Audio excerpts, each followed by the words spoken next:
Vijayawada MP Kesineni Nani సంచలన ప్రకటన చేశారు. ఎంపీ పదవితో పాటు టీడీపీకి రాజీనామా చేస్తానని సోషల్ మీడియా వేదికగా తెలిపారు. అందరికీ నమస్కారం. చంద్రబాబు నాయుడు గారు, తెలుగుదేశం పార్టీకి నా అవసరం లేదు అని భావించిన తర్వాత కూడా నేను పార్టీలో కొనసాగడం కరెక్ట్ కాదని నా భావన. కాబట్టి త్వరలోనే ఢిల్లీ వెళ్లి గౌరవ లోక్సభ స్పీకర్ గారిని కలిసి నా లోక్సభ సభ్యత్వానికి రాజీనామా చేసి దానిని ఆమోదింప చేయించుకుని ఆ మరుక్షణం తెలుగుదేశం పార్టీకి రాజీనామా చేస్తానని అందరికీ తెలియజేస్తున్నాను అంటూ తన నిర్ణయాన్ని ట్విట్టర్లో పోస్ట్ చేశారు.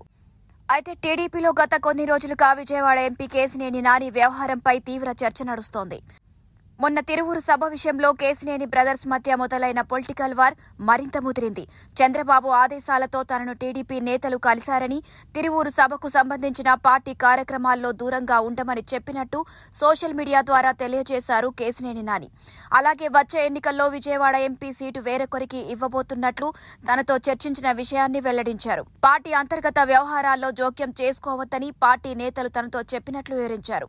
ఈ పరిణామాల అనంతరం కేశినేని నాని స్పందిస్తూ అధినేత ఆదేశాలను తూచా తప్పకుండా పాటిస్తున్నారు.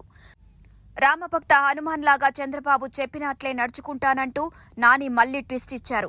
తాను వచ్చే ఎన్నికల్లో పోటీ చేయడం ఖాయమని ప్రకటించి సంచలన వ్యాఖ్యలు చేశారు. ఇండిపెండెంట్ గా అయినా సరే పోటీ చేస్తానన్నారు. ఈసారి గెలిచి హ్యాట్రిక్ కొట్టడం ఖాయమని అన్నారు. త్వరలోనే ఓ నిర్ణయం తీసుకొని ఫిబ్రవరిలో ప్రకటిస్తానని చెప్పారు. రాజకీయంగా సరైన సమయంలో సరైన నిర్ణయం తీసుకుంటానని తెలిపారు. ఎంపీగా తనకు ఉన్న ప్రోటోకాల్ ప్రకారం వైసీపీ ఎమ్మెల్యేలతో కలిసి ప్రభుత్వ కార్యక్రమాల్లో పాల్గొన్నానని అన్నారు. ఇంతటితో ఆగకుండా చంద్రబాబును హిట్లర్తో పోలుస్తూ వ్యంగ్యాస్త్రాలు సంధించారు. బాస్ ఏం చెప్తే అదే కరెక్ట్ అంటూ చురకలు అంటించారు. దీనికి ఉదాహరణగా జర్మనీ నాశనం అయ్యే వరకు హిట్లర్ కూడా కరెక్టే అంటూ కౌంటర్ అటాక్ చేశారు.